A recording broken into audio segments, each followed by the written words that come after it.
Olá, meus caros, estamos aqui na capital catarinense, Florianópolis, ou para os mais íntimos, Floripa, vamos fazer uma breve reflexão acerca das maravilhas de Deus. Nós temos de um lado o mar, as montanhas, e do outro o lado artificial, os prédios criados pelos homens, a atmosfera, ao lado daquela imensidão lá, e você viu o contraste da cidade formada pelo próprio Deus feito para a natureza, e do outro lado o homem construiu, povoou e fez tudo o que está, mas também não deixa de ser da própria natureza, porque tudo é extraído da mesma, né? Concreto, ferro, fazer os prédios e dentre outras coisas mais. Só que o interessante é que um homem acha que pode fazer tudo.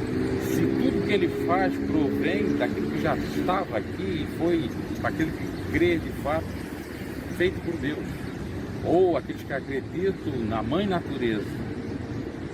Então, o homem tem que, na realidade, deixar a soberba de lado, agradecer o Criador e cuidar de tudo isso para as futuras gerações também, porque o homem, se ele quiser, ele pode destruir o mundo, principalmente quando se fala em bomba atômica, nuclear, aquelas ogivas, e uma hora para outra pode exterminar com tudo isso. E aí nós temos uma nova era, como já se teve uma nova era a partir do dilúvio, porque o povo pecou, Deus se aborreceu do povo, veio o dilúvio e destruiu com todos na face da terra, ficando só Noé e sua família, dando um número de 8 pessoas. Por isso que em Gênesis a palavra de Deus nos diz para o homem cuidar ou sujeitar a terra, no sentido de cuidar dos animais, cuidar de tudo, porque se ele quiser ele pode destruir. E destruir, ele não destrói só as coisas, que aqui estão as belezas, mas a sua própria vida, a sua própria geração. Por isso que a gente tem que realmente trabalhar para ser favorável ao meio ambiente. Por exemplo, às vezes você está comendo algum lanche, alguma coisa, de colocar no lixo, você não coloca. Aí vem as enxurradas, entope os bueiros, pronto, manda daquele lixo. Então tem que ter a conscientização nesse sentido do meio ambiente. Ah, porque é terra de ninguém, eu posso fazer o que quiser. Mas tem a lei de retorno, de volta, entre aspas, para você, quando acontece, por exemplo, as enxurradas, como estava falando. Então, isso serve para a gente meditar, né, um pouco. O homem tem a inteligência também dada por Deus para fazer várias coisas maravilhosas, faz as coisas artificiais, do lado da natureza. O homem tem que ter a consciência também de ser grato, não ser soberbo e de preservar o meio ambiente. Quando você em Deus deposita sua fé, fé em Deus, fé em Deus. Olá, meus caros, vamos falando sobre a graça de Deus, vamos falando sobre a misericórdia do Senhor, vamos falando sobre palavra de fé, palavra que vem da palavra do Senhor para nos confortar, nos ajudar, que é até mesmo conhecida, mas que devemos entender e devemos aplicar no nosso cotidiano, na nossa vida. Você está passando por situações adversas, complicadas, por turbulências, por aflições, creia que o Senhor, Ele pode resolver tudo isto. Muitas situações que nos ocorrem exatamente para provar a nossa fé. A nossa fé é provada como ouro, é provado no fogo. E por isso que muitas das vezes, mesmo nós não querendo, mesmo nós lutando para que não aconteça algumas situações, adversidades, problemáticas, nós passamos por elas. Mas é tudo para que haja a manifestação da glória de Deus. Tudo é para a nossa aperfeiçoação, é para a nossa maturidade espiritual. E devemos crer somente que o Senhor vai nos dar a vitória, que o Senhor vai nos tirar dessa situação adversa, que o Senhor vai realmente nos fazer emergir do deserto, emergir do problema, do dilema. Quando você em Deus deposita sua fé, fé em Deus, fé em Deus. Para aqui o pregador brasileiro, nós vamos falar sobre a fé, como está em Hebreus 11:1, que diz: ora, a fé é o fundamento das coisas que se esperam e a prova das coisas que não se vê. E nessa menção que está neste livro, a gente percebe claramente que a fé, ela é prova das coisas que não se vê e o firme fundamento das coisas que se esperam. Então, não se vê, espera. É algo invisível, é algo que, por ser invisível, abstrato, se torna para muitas pessoas impossível, ou seja, tanto no campo da explicação, como também no campo da possibilidade, fica complicado. E já podemos assim definir na questão de ser a prova das coisas que se esperam para aquele que é paciente, para aquele que não é ansioso, afoito. Esse consegue com toda certeza receber o que ele é o mesmo que ele deseja. Portanto, é necessário que nós então venhamos esperar, confiar com paciência no Senhor e acreditar. É algo inexplicável, algo que deve ser esperado. O necessário é fazermos isso para alcançarmos as bênçãos de Deus. Por isso que a Bíblia diz que sem fé é impossível agradar a Deus.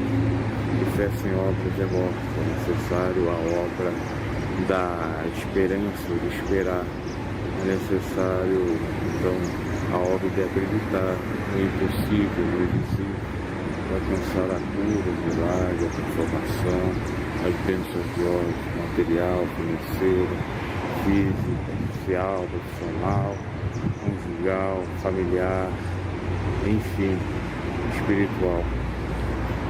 Então, em breve, comentário, uma reflexão aqui no pregador Bruno Eugênio, referente à fé. Então, se você tem fé, você espera e você confia em algo abstrato, invisível. Do contrário, você não tem fé. Se você é impaciente e se você não crê em algo invisível, se você não crê em algo abstrato, você não tem fé. Se você não crê em algo que é inapalpável, que não é apalpável, então você também não tem fé. Se você precisa tocar, sentir, para dizer que tem fé, né? Porque não tem como comprovar a fé, assim como Deus de modo visível ou concreto. Abraço, deixe seu lado, se você for canal, se inscreva. Quando você em Deus deposita sua fé, fé em Deus.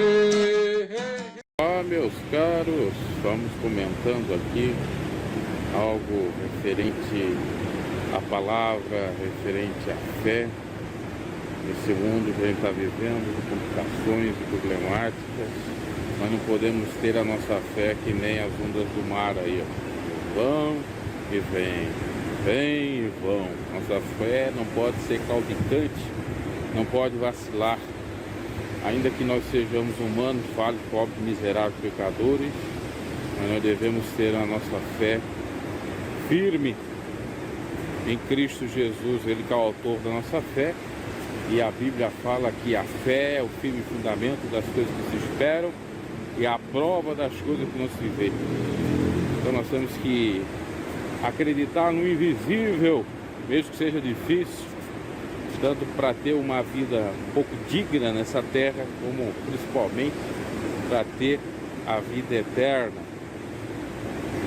Vamos buscar mais o Senhor, porque Ele que acrescenta a nossa fé, é Ele que nos ajuda a inclusive externar essa fé na prática, amando a Ele sobre todas as coisas, a Deus no caso, e ao próximo como a nós mesmos.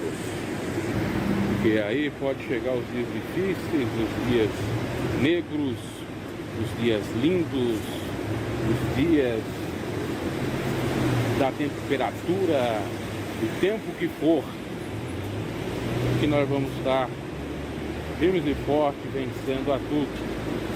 Não existe necessariamente palavras mágicas, alguma mágica para ter fé e para vencer, a não ser crer em Cristo. Como disse Jesus, se crer, será salvo.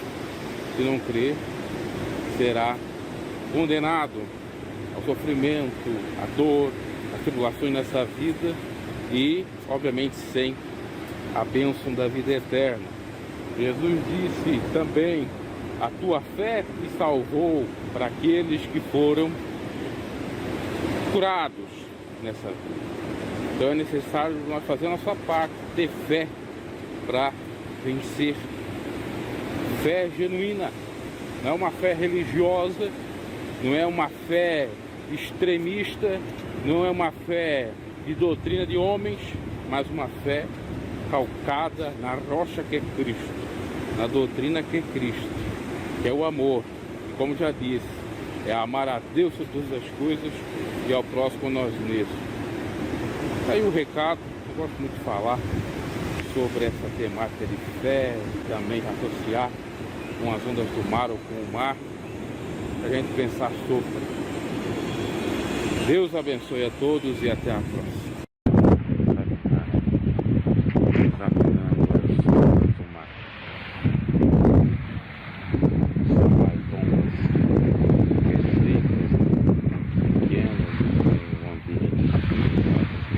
Porque não é uma praia de banhistas, mas vale a pena nós meditar nesse sentido, porque a Bíblia fala de ondas do mar.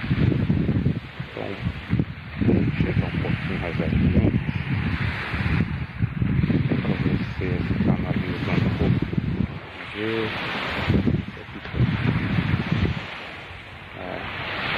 o movimento das águas. Santiago fala que a nossa fé, se ela titubear, tiver dúvida, ela é que nem a onda do mar. Porque os que têm fé de fato agrada a Deus. Já o que não tem, ou que tem pela metade, parcialmente, são que nem essas ondas do mar. Porque elas vão e vêm, né? Ficam no mesmo lugar, na verdade. O limite que Deus colocou entre a terra e o mar, em Provérbios fala isso, aí está, ela não passa esse limite. Só nas exceções à regra, né? Em casos excepcionais, quando há um maremoto, quando a maré está brava, quando há alguns fenômenos climáticos então que mudam. Mas quando está tudo ok, ou quando está tudo dentro dos conformes, é assim que fica. E com relação à fé, como estava falando, ela não pode ser minha onda do mar, que vai e volta. Ela tem que ter constância, ela tem que ter firmeza. Santiago fala que fé sem obras é morta. Mas o simbolismo o mar, que é a tempestade. O mar também significa a tempestade. Jesus andou sobre as águas do mar, na verdade. Tem como os discípulos estavam navegando sobre o alto mar e conseguiram a misericórdia do Senhor ao clamar para fazer a tempestade bonança, estava pelo oceano, era quase naufragar. Então o cristão em fé em Cristo, ele consegue vencer também as tentações, as tribulações, todos os males, passar sobre esse mar de tribulações e aflições e chegar em terra seca, porque Cristo está no barco com ele. Então, o mar, cara, tem um simbolismo muito grande. Tanto tem um simbolismo até de um aspecto mais negativo, na verdade, como da fé, como da tempestade. Ainda temos também o simbolismo do mar. O povo israelita passou pelo mar Vermelho, terra seca, Deus abriu as águas, fendeu as águas. Para Deus tudo é possível. Vencer as águas elas não existe ditado, pedra dura, água mole, pedra dura, tanto bate, tanto fura, as pedras estão. E a água está aí, uma hora essas pedras de alguma maneira vão se fender, se ruir. Então, afundar ou furar o fato que as águas têm poder. Lembrando também que a voz de Deus é o som de muitas. As águas do mar pode simbolizar, principalmente as águas, né? Fazer distinção de água salgada, doce, de mar ou do rio, o Espírito Santo. Porque rios, mais rios, né? Rios de água viva de ti fluirão.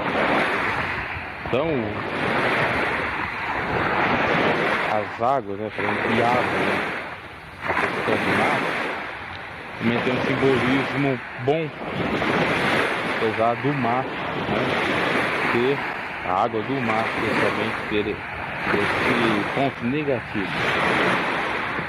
Para mim, especialmente, eu adoro esse som, esse ruído do mar, com bramidos dele, adoro essas águas movimentantes e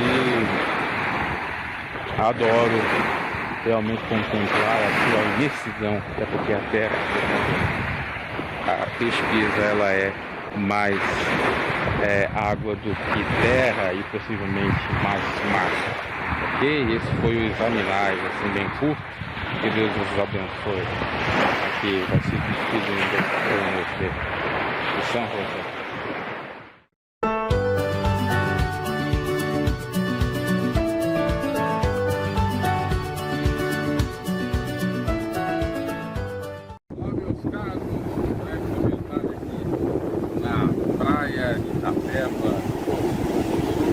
Diferente de algo que eu acabei de ver há pouco, caminhando na praia, meia deserto, horário do meio-dia, próximo do meio-dia, eu vim aqui na volta do meio-dia.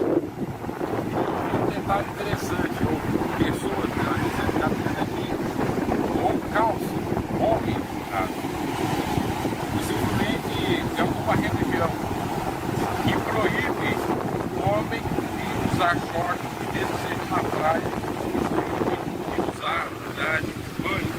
No entanto, os três jovens estavam com a calça arregaçada, ou seja, até quase o joelho, caminhando. Aí eu pergunto, será pecado então você arregaçar a calça?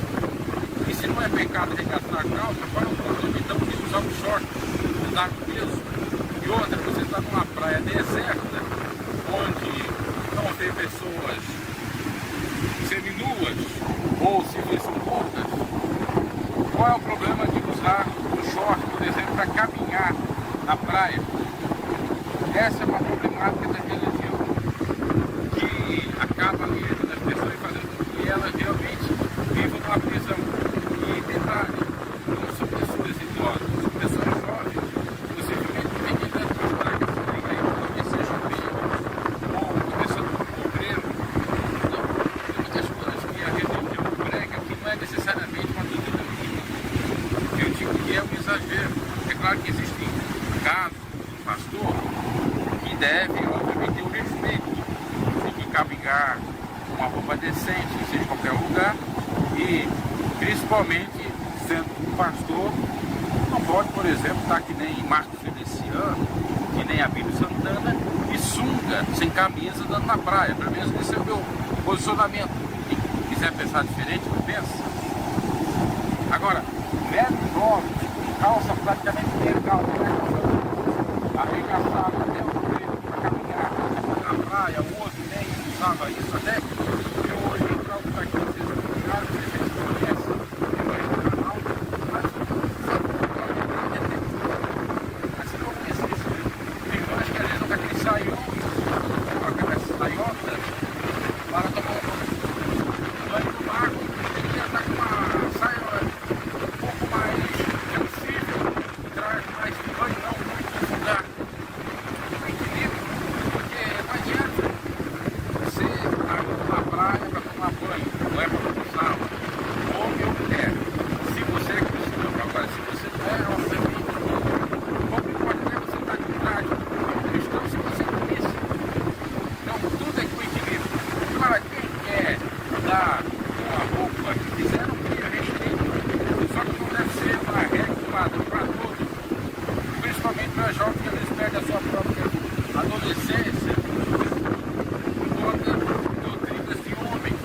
Eu, por exemplo, fiquei dos meus 16 para 17 anos até 20, se eu já sou raras vezes que fui na praia, quando fui, eu usava calça, muito calça. Então você vê, não verão, falando verão,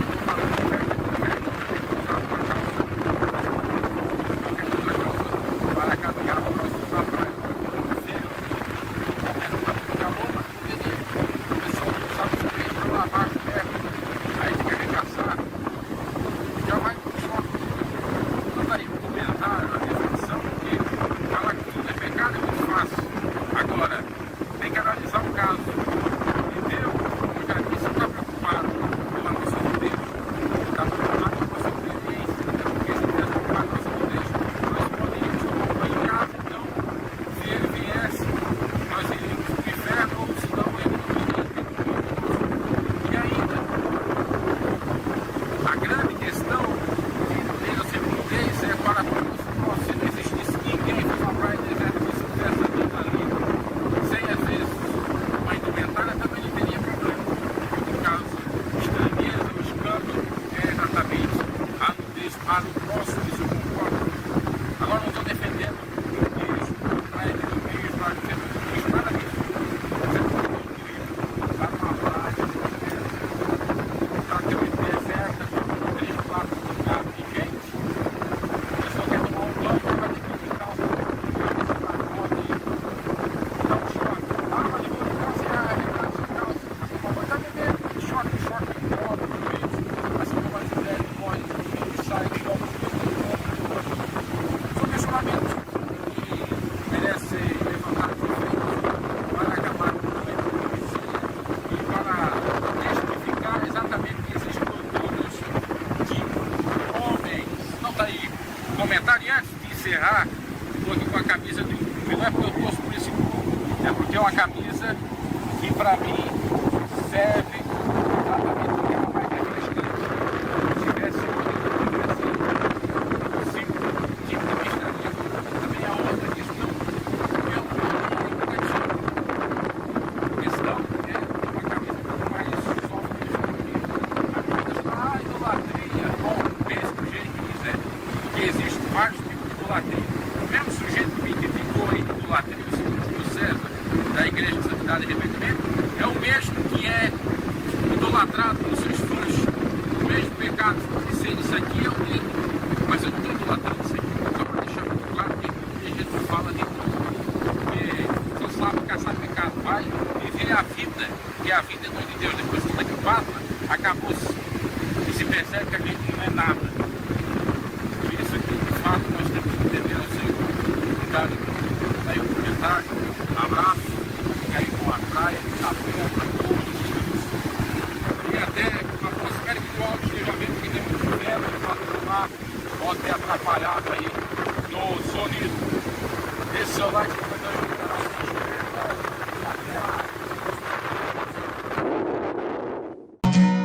Quando você em Deus deposita sua fé,